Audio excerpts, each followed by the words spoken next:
Blackmail రాజకీయం చేసింది గతంలో. కానీ ఇప్పుడు ఉండే ప్రభుత్వము మనం క్లియర్ గా చూస్తా ఉన్నాము.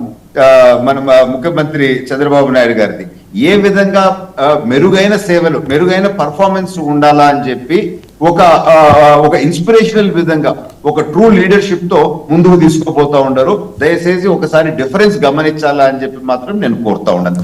టార్గెట్స్ పెడతా ఉన్నాను.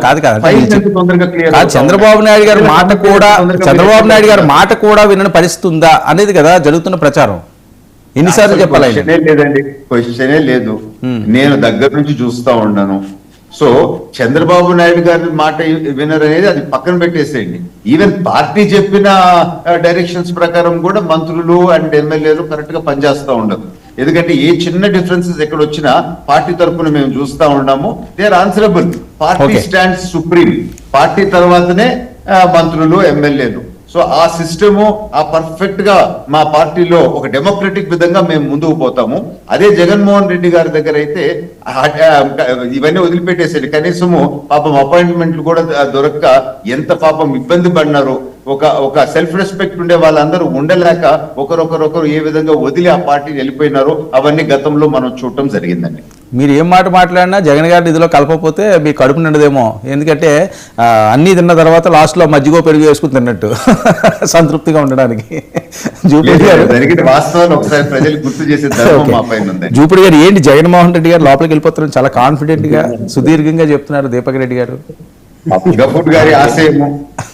వాళ్ళు జగన్మోహన్ రెడ్డి గారు పార్టీ పెట్టుకున్నప్పటి నుంచి తెలుగుదేశం పార్టీ కేసులో ఇన్ప్లీడ్ అయినప్పటి నుంచి, ఇప్పటి నుంచే కాదు, జగన్మోహన్ రెడ్డి గారి మీద 1,00,000 కోట్లని పెట్టింది.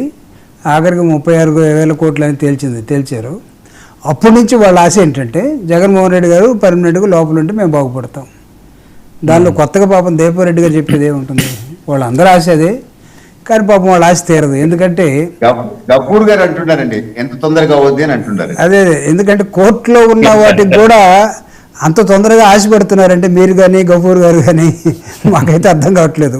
ఒక పక్క ఏమో కోర్టులు వాటి పైన చేసుకొని పోతాయి అంటారు, కానీ అక్కడ ఉన్నవి కూడా స్పీడ్గా తేలాలి.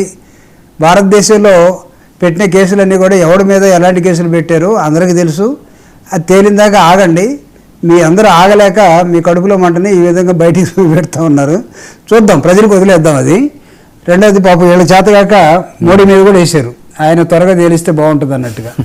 సో రెండోది మా ప్రధానమైన అంశం, మీరు అడిగారు దీపక్ రెడ్డి గారు చాలా తెలివైనడు కాబట్టి క్లాసికల్గా దాన్ని సైడ్ చేశాడు. మంత్రులకి ఎఫిషియన్సీ అనే పేరుతోటి ఎవరైతే ఫైళ్ళు త్వరగా చూస్తారో వాళ్ళకి ర్యాంకింగ్ ఇచ్చేసారు. అంటే వాళ్ళు చేసిన పని ఏంటో చెప్పనా, వాళ్ళేం ఫైల్ చూసే అవకాశం లేదు, వచ్చిన ఫైల్ని సంతకం పెట్టి పంపించడమే. దానికి కూడా 2 రోజులు చూసిన వాడికి ఫస్ట్ ప్రైజ్. ఫైల్ నార్మల్గా ఫైల్ని జాగ్రత్తగా చూడండి, కింద వాళ్ళు ఫైల్ పంపితే లేకపోతే రాస్తే ఎక్కడన్నా మన పాలసీ తగ్గట్టుకో లేకపోతే రాజ్యాంగానికి తగ్గట్టుకో లేకపోతే రూల్స్ అండ్ రెగ్యులేషన్స్ పర్ఫెక్ట్గా ఉంటాయి. వీళ్ళకి ఎవరికి ఆ మంత్రివర్గంలో రూల్స్ రెగ్యులేషన్స్ ఎవరికి తెలిసినట్లేదు. 2 రోజుల్లో ఫైల్ క్లియర్ చేసిన వాడికి ఫస్ట్ ర్యాంక్, 3 రోజుల్లో క్లియర్ చేసి సెకండ్ ర్యాంక్, 5 రోజుల్లో చేస్తే థర్డ్ ర్యాంక్. అంటే చంద్రబాబు నాయుడు గారు ఏం చెప్తున్నారంటే అసలు మీరు ఎవరు ఫైల్ చూడాల్సిన అవసరం లేదు, ఐఏఎస్ వాళ్ళకి నేను డైరెక్షన్ ఇస్తాను, వాడు పెట్టేస్తాడు, మీరు సంతకాలు చేసేసేయండి. అందులో భాగమే ఆర్డీఓలకి రెవెన్యూలో ఉన్న ప్రాబ్లమ్స్ అన్నీ కలెక్టర్ని జేసీని తీసేసి ఆర్డీఓలకి అప్పచెప్తున్నారట. అది సరళీకరణ. రీసెంట్గా అడ్మినిస్ట్రేషన్లో మార్పులు కూటమి ప్రభుత్వం తీసుకోబోతుంది. దాన్ని చంద్రబాబు నాయుడు గారు ఏమన్నారంటే రాజ్యాంగానికి అనేకమైన సవరణలు చేశారు, అడ్మినిస్ట్రేషన్లో సవరణ చేసుకుంటే తప్పేంటి, ల్యాండ్ విషయంలో ల్యాండ్ రికార్డ్ అంతా కూడా ఆర్డీఓకి అప్పచెప్పబోతున్నాం. ఆర్డీఓ ఎవరండి? గ్రూప్ 2 నుంచి వచ్చిన వాళ్ళు అవుతారు. అవును, RDO is not an IAS officer. JC and above collector they are all IAS officer. Since they are, వాళ్ళు ఏమైనా ఫైల్ వస్తే they will go in to the file, వాళ్ళు they will see the file according to the rules and regulations and constitution. So వీళ్ళకి ఆ Mussoorie training ఉంటుంది కాబట్టి వాళ్ళని తప్పించేసి మన గ్రూప్ 2 నుంచి తీసుకున్న వాళ్ళు ఎంఆర్ఓ అయ్యాడు, ఎంఆర్ఓ తర్వాత ఆర్డీఓ అవుతున్నాడు. కాబట్టి వీడిని మనం బెదిరిస్తే పోస్టింగ్ ఇస్తామని చెప్తే వీడు ఇచ్చేస్తాడు. కాబట్టి మంత్రులు కూడా ఫైల్ చూడాల్సిన అవసరం లేదు. ఎవరైతే ఒక రోజులో చూస్తాడో, పెట్టిన వెంటనే ఫైల్ అయితే ఎవడైతే స్టిక్ చేస్తాడో వాడు ఫస్ట్ ప్రైజ్ ఇస్తూ ఉన్నారు. This is their administration. దీన్ని మనం ఎఫిషియన్సీ అనుకుందాం. వాళ్ళు రాష్ట్రాన్ని బాగు చేస్తున్నారట. చూడండి, ఆగండి ఇంకొక 1 year ఈ రాష్ట్రం ఎడిపోతుందో, ప్రజలేం భావిస్తారో, ప్రజలేం కోరుకున్నారో, వీళ్ళు ఎలక్షన్ టైంలో చెప్పినటువంటి వాగ్దానాలు ఏంటో ఇప్పుడు తేలిపోతున్నవి ఎన్నో. మేము చెప్పాల్సిన అవసరం లేదు. YSR Congress party is here to remember what ever the promises you do at the time of election. దాన్ని మీరు నెరవేరుస్తున్నారు లేదని మాత్రమే ఒక ప్రతిపక్ష పార్టీగా, మళ్ళీ ప్రతిపక్ష పార్టీ హోదా ఎవరు ఇచ్చారంటారేమో దీపక్ రెడ్డి గారు, ఒక ప్రతిపక్ష పార్టీగా ప్రజల తరపున వైఎస్ఆర్ కాంగ్రెస్ పార్టీ ఈరోజు ప్రతి అంశాన్ని గుర్తు చేస్తూ పోతుంది. ప్రతి అంశాన్ని ప్రజలకి ఎడ్యుకేషన్ పార్టీ అంటారు ఏంటండి? అదే నేను అన్న తర్వాత నేను అన్న తర్వాత ప్రజలు ఇవ్వలేదండి ఇప్పుడు గారు. ప్రజలు ఎందుకు ఇస్తారు సార్? ఒకటే ఒక ప్రశ్న, ప్రతిపక్ష పార్టీ హోదా ప్రజలు ఎప్పుడు ఇవ్వరండి. కాదు, ఒకటే ఒక ప్రశ్న. $9 77,000 చిన్న దోపిడీ, అది కరెక్టేనా జగన్మోహన్ రెడ్డి గారి స్టేట్మెంట్? సరే, మీరు ప్రతి దాన్ని మీరు మీకు అనుకూలంగా మాట్లాడుకుంటారు, కానీ మీరు గుడిసెలో ఉన్నవాడికి 100వ అంతస్తులో ఉన్నవాడికి ఇద్దరిని ఒకే విధంగా చూస్తారా మీరు? జనరల్గా చెప్పండి నాకు, నిష్పక్షపాతంగా. నేను అడిగింది $9. సార్ నేను వస్తున్నాను సార్, వస్తున్నా. అంటే మీ దగ్గర జరుగుతున్నటువంటి కాదు మీ దగ్గర జరుగుతున్నటువంటి అనేకమైనటువంటి అవకతవకలు వస్తున్నా సార్. నేను దానికి ఐఎమ్ ఆన్సరింగ్. నేను వస్తున్నా. మీ దగ్గర జరుగుతున్నటువంటి అవకతవకలు అన్నిటికి కూడా జగన్మోహన్ రెడ్డి గారికి పూస్తూ ఉన్నారు మీరు. దాదాపు 2 సంవత్సరాలు అవుతా ఉంది. 19వ నెల ఇది. మీకు రేపు మార్చి వచ్చేస్తే, జూన్ వచ్చేస్తే 2 సంవత్సరాలు అయిపోతుంది. ఇంకొక 2 సంవత్సరాలు, లాస్ట్ ఇయర్ మీది కాదు, ఓన్లీ 2 years. ఆ 2 yearsలో కూడా ఈ 2 years అయిపోయిన తర్వాత 2 సంవత్సరాల్లో ఏమవుతుందంటే అంత గందరగోళం అవుతుంది. ఎందుకంటే మీరు అన్నీ కూడా క్వార్టర్లో ఉంటారు, హాఫ్ కూడా కాదు. క్వార్టర్లో ఉన్న తర్వాత మొత్తం గందరగోళమే. ఏమైపోతాం ఇప్పుడు చూడండి, మీరు ఢిల్లీలో నిజంగా I have also same doubt. 2 రోజుల్లో ఫైల్స్ క్లియర్ అవుతున్నాయని అంటే ఆ బాధ చూడండి. వాళ్ళు అసలు పట్టించుకునేదే లేదు. వాళ్ళు క్లియర్ అయ్యే ఫైల్స్ ఏంది? కేవలం కలెక్షన్ ఫైల్స్.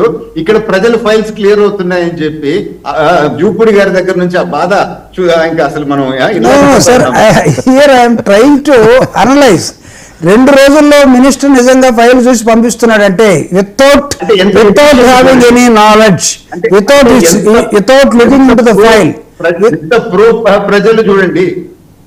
అంటే మీరు చెప్పండి, what is your minister's efficiency level చెప్పండి నాకు. 2 రోజుల్లో ఫైల్ క్లియర్ చేస్తే చదివిన ప్రతి ఐఏఎస్ పెట్టిన ఫైల్ని without IAS help, without secretary help, can they clear it? Being a bureaucrat, ఒక 18 సంవత్సరాల మినిస్టర్ ఆఫ్ డిఫెన్స్ లో డిఫరెంట్ క్యాడర్ లో ఉన్న చేశారండి ఫైల్స్. అది చెప్పండి పోనీ ఇంటర్ ప్రజలు. సార్ ఏది వైఎస్ఆర్ పీరియడ్ టైంలో ఎన్ని రోజుల్లో files clear?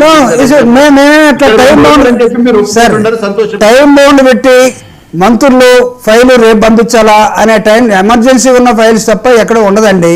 Even prime minister లెవెల్లో కూడా ఉండదు. 2 రోజులు 1 రోజులో ఫైల్ పంపాలనేది ఎక్కడ ఉండదు. అన్లెస్ అంటిల్ ఆ ఫైల్ మీద మాల్ ప్రాక్టీస్ ఉంటే తప్ప, త్వరగా తెప్పించమని అంటే తప్ప, భూములన్నీ లాగేసుకోవాలి, ఏ వెల్ఫేర్ యాక్టివిటీ జరగకూడదు, ప్రైవేట్ వాడికి మొత్తం 99 పైసలు రాసిచ్చేయాలి, మళ్ళీ కింద నుంచి ఫైల్ పెట్టాలంటే 99 పైసలకి రూల్ ఒప్పుకోదని రాస్తారు. ఇవన్నీ కాదు, లెవెల్ జంపింగ్లోకి వచ్చేసారు మీరు. ప్రతి file you're taking into consideration. మనకు కావాల్సిన వాడు పెడతాడు, మనం టిక్ పెట్టి పంపించాలి. హూ ఇస్ దిస్ మంత్రి, who is this IAS officer, who is this JC, who are all these employees అనే దశలోకి మీరు వెళ్ళిపోయారు సార్. నేను చెప్తున్నా, మీరు ఎక్కడున్నారంటే నాకు అనుకున్నది అనుకున్నట్టుగా, మా కూటమిలో ఎవరో 1-2 పనిచేస్తారు, అనుకున్నది అనుకున్నట్టుగా ఫైల్ మూవ్ కావాలి. కాబట్టి లెవెల్ జంపింగ్, నోబడీస్ ఇక్కడ ఆథరైజ్డ్ గా ఎవరు ఉండకూడదు అనే దానిలోకి వెళితే తప్ప you people are unable to clear file within 2 days. నేను చెప్తున్నా దీపక్ రెడ్డి గారు, you also well educated, you have got political experience. I'm telling you, విజ్ఞులైనటువంటి 2 senior parliamentarians మధ్య మన ఇద్దరం మాట్లాడుతున్నాం. ఫైల్ మూవ్మెంట్ ఎలా ఉంటుందో మీకు తెలియదు కాదు, నాకు తెలియదు కాదు, గఫూర్ అన్నది తెలియదు కాదు, తులసిరెడ్డి గారికి తెలియదు కాదు. See, what is this new trend? I don't understand. ఏంటంటే న్యూ ట్రెండ్? 2 రోజుల్లో 1 రోజుల్లో ఫైల్ మంత్రి క్లియర్ చేస్తే ఆ మంత్రికి మీరు ఏ సర్టిఫికేట్ ఇస్తారు? ఏ సర్టిఫికేట్ మళ్ళీ సినిమాల్లో కాదు, ఏ అని ఇస్తారా మీరు? ఇది ఎక్కడి నుంచి ట్రెండ్ ఎక్కడి నుంచి చెప్పండి నాకు. టెల్మీ షోమి 29 రాష్ట్రాలున్నా ఇంక్లూడింగ్ కేంద్ర ప్రభుత్వం నాకు చూపించండి. ప్రధానమంత్రి ఏమైనా చెప్పాడు ఇది? ఫైల్ని తరోగా చదవమని మంత్రులు చెప్పాలి. ఫైల్ చదవాలంటే take assistance. Ear and eyes of the minister is the IAS officer. వాళ్ళు లేకుండా మీరు ఫైల్ క్లియర్ చేసే మీ మంత్రి కెపాసిటీ ఏంటి? ఎనీ మంత్రి మా ప్రభుత్వంలో ఉన్నా లేకపోతే మీ ప్రభుత్వంలో ఉన్నా ఇంకో